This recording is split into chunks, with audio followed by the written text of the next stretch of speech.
Hi, sweetie pies. We are gonna go over, okay, my little sweethearts, ultimately, honeys.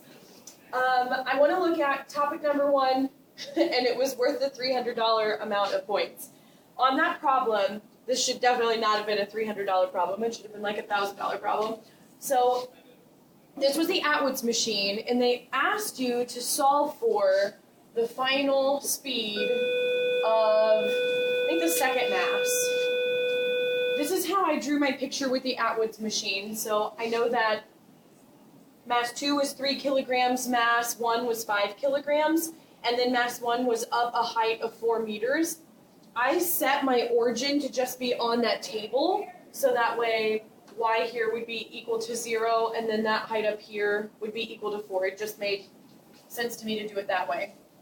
It said it was at an isolated system, and I wanted to use this isolated system model. So for the isolated system model, your change in kinetic energy plus your change in potential energy is equal to 0. So that means I have to think about the Atwood's machine as an entire system. So to do that, I need to think about what's happening to each of the individual masses. So I thought about in terms of potential energy first.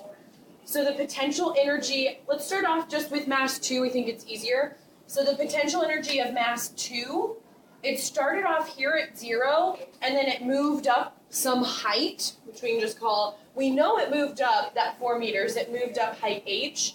So I called the potential energy for, or really the change in potential energy for M2 is M2GH, okay, because I'm going from a 0 to a positive h. But if I go over here to the change in potential energy of mass 1 started off at 4 meters, and it's going to go down to 0 because it's going to hit and reach the table. So I called that M1G minus H because it's going down that H.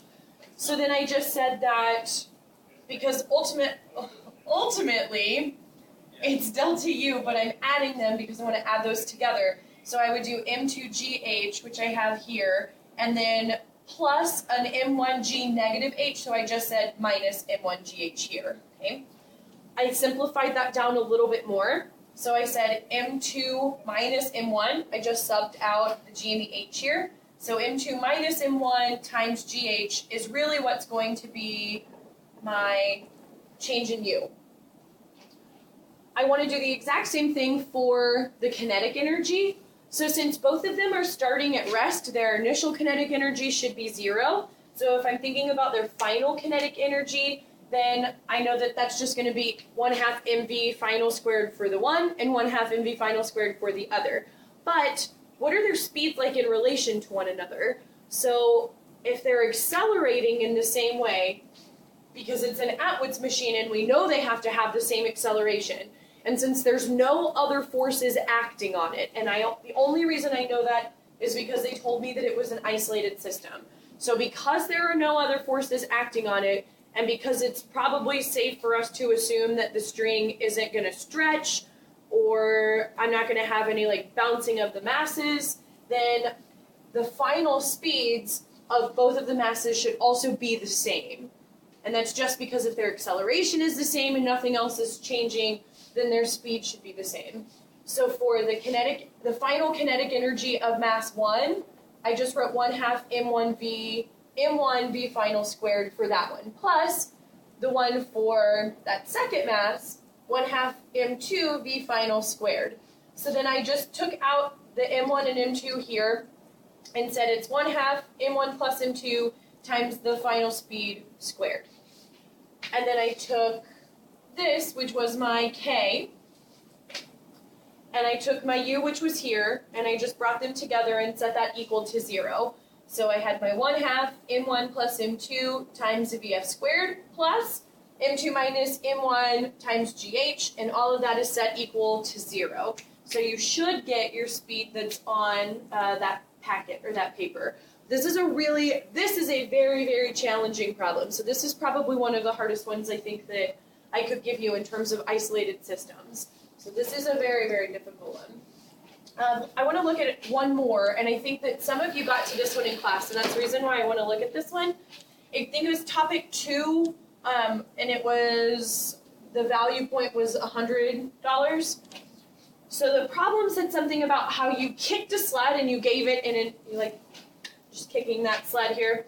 So you kicked the sled and you gave it with an initial velocity of 2 meters per second. That sled was going to continue to move based on your initial velocity that you gave it, and it's going to come to a stop. So I just drew at first to think about the forces that were acting on it, drew a free body diagram. So I have the normal, which is pointed up. I have the weight force of the sled, which would be down. And there's no applied force still acting on the sled. It just has that initial velocity from the kick. So the only other force that's acting on it right now would be the force of friction, which would be slowing it down, and that would be kinetic friction. So this is what the free body would look like for the sled. They asked me in this problem to find the stopping distance, so I'm trying to find how far that sled went based on that initial kick and based on the amount of work that friction is applied to the sled. So I think about this as, did it move in terms of, did it have any potential energy? Did it move any height? Well, it did not. So it doesn't have any potential energy. I would go straight to work kinetic energy theorem. And you know that friction is involved, and you know that it's involved because I see that on my free body diagram, but if I think about it, what's causing that sled to stop is the work that friction is doing on the sled. That's really the only force that's causing it to stop. So because of that, the work that's being done, let me just say that delta K is going to be equal to the force of kinetic friction times displacement, because work is just equal to force times displacement, and the only thing that's doing work on the sled is friction. So friction times then that displacement, and that will give me the work that friction is doing on the sled to slow it down.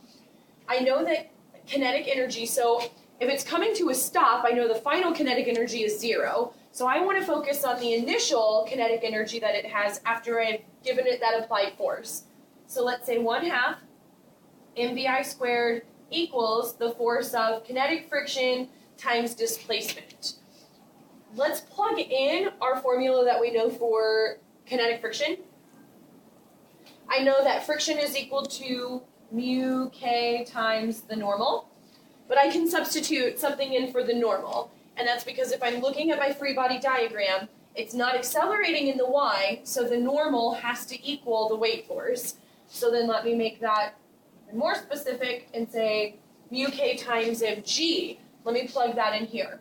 So I have 1/2 mvi squared, and that's going to equal the coefficient of kinetic friction times mass times acceleration due to gravity times that stopping distance, or how far that sled's going to move.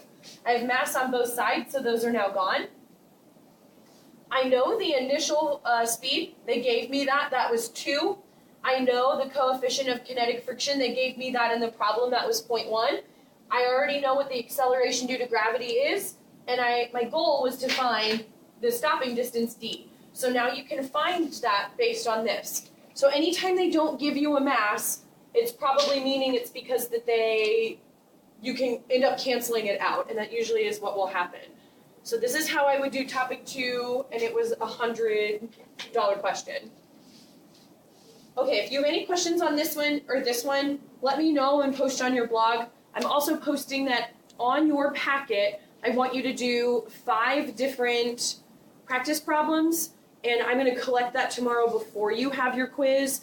You should study for your quiz, be ready for that. We'll do that at the very first part of the class, and then I'll give you your review packet as a practice test for your midterm. With the Jeopardy questions, I'm also going to post an answer key, so then that way you can look through the ones that aren't the multiple choice that don't already have the answer key posted to them and like worked out, so you can keep checking yourself. If you have questions on those, again, just email me, whatever, and I'll try to write you back as soon as I can. Have a really good night. I will see you tomorrow.